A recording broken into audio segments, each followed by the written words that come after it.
This has been a pretty rough session. The state did a lot of damage to Texas, to Texans everywhere.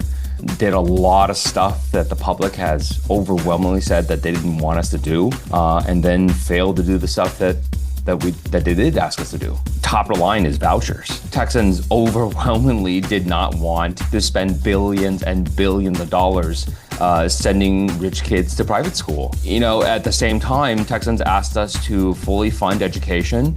Of the $16 billion hole that was left because of COVID, we only filled in 8.5 of it. The public overwhelmingly said, don't ban THC, and the legislature did it anyways. And it's just incredibly frustrating. And I can't imagine what it's like for the average Texan watching out there going, what the hell is going on? Texas State House Minority Leader and Houston Democrat Gene Wu from an interview on CBS News. The rest of it is linked in the show notes. It's Tuesday, June 3rd, 2025, and this is the Progress Texas Daily Dispatch, rapid response on the breaking news stories Texas progressives need to know. I'm Chris Mosier. State Representative Ana Maria Rodriguez Ramos echoes that frustration in a press release saying, quote, while Texas remains one of the most prosperous states in the country in terms of resources, the establishment spent this session doubling down on the status quo, pushing policies that defunded our schools, destroyed jobs, divided us, and attacked our basic rights, all to appease their billionaire donors, unquote. Rep. Ramos points to SB 2, the private school voucher bill. As Rep. Wu mentioned above, Texas taxpayers will now foot part of the bill for wealthy families to send their kids to private schools, frequently with church ties. That's already signed into law.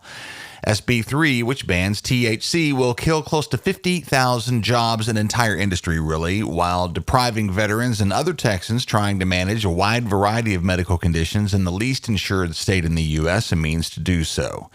HB 229, which essentially erases trans Texans from any semblance of confirmation of who they are as far as state documentation is concerned. SB 8, which forces local sheriff's departments to shift their focus away from protecting their communities to assisting Donald Trump's ICE in their mass deportation efforts. Sheriff's departments across Texas, including in El Paso, are already up in arms about being forced to betray the trust of their local folks.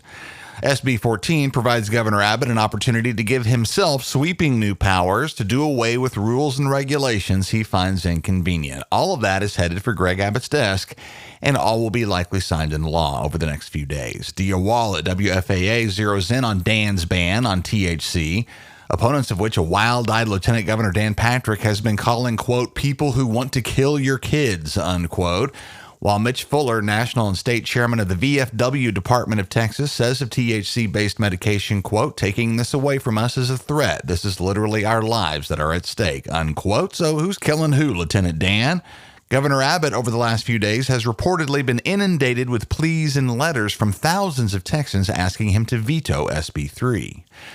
The session wrap from the Texas Tribune notes that the 89th session ends without some of the drama that's come with the close of the last two. No quorum-breaking walkouts, no impeachments, and at present, no immediate or serious threats of special sessions, mainly because it appears that the Republicans more or less got what they wanted, including cramming more Christian dogma into our public schools. SB 10 will require that every public school classroom display the 10 Commandments in a visible place, the governor certain to sign it, and a wave of lawsuits from advocacy groups defending the separation of church and state are equally certain to follow. On that same note, SB 11 will allow local school boards to implement time in their schools' schedules to be dedicated to prayer or the study of religious texts. That's a fight that will now move to your local school board meeting.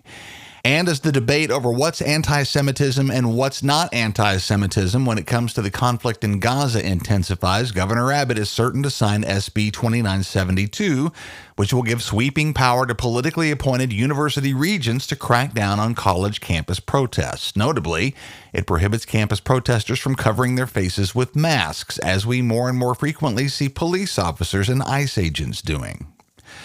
As we've been saying, it's not all bad news, but most of the good news for progressive folks comes from the bad stuff. The Republicans failed to get past the finish line. Not that they won't try again in 2027. Elections have consequences, y'all.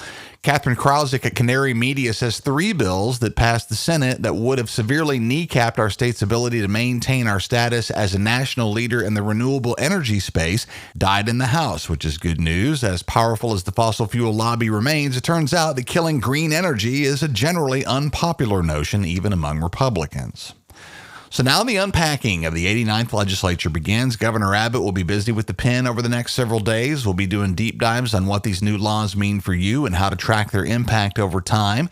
The 2025 election this November, 5 short months away, will feature 17 statewide ballot measures. These are constitutional amendments that all of us across the state will have a chance to vote on. In a certainly low turnout election, each of those votes will count huge, and we'll be looking at all of them closely. DFW and North Texas friends, please mark your calendars for Monday, June 9th. We're going to be hosting our 15th anniversary celebration in Dallas.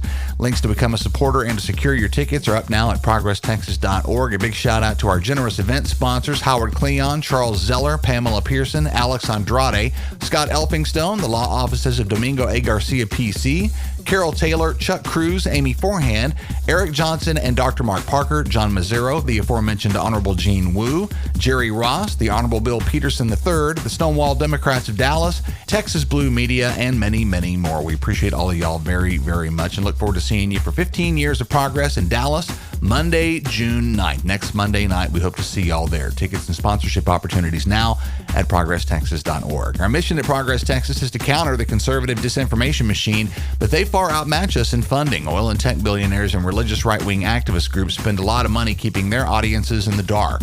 If you come to appreciate the light that we shine on important political news in Texas on a daily ongoing basis, please know that our regular everyday listeners form a key component of our funding.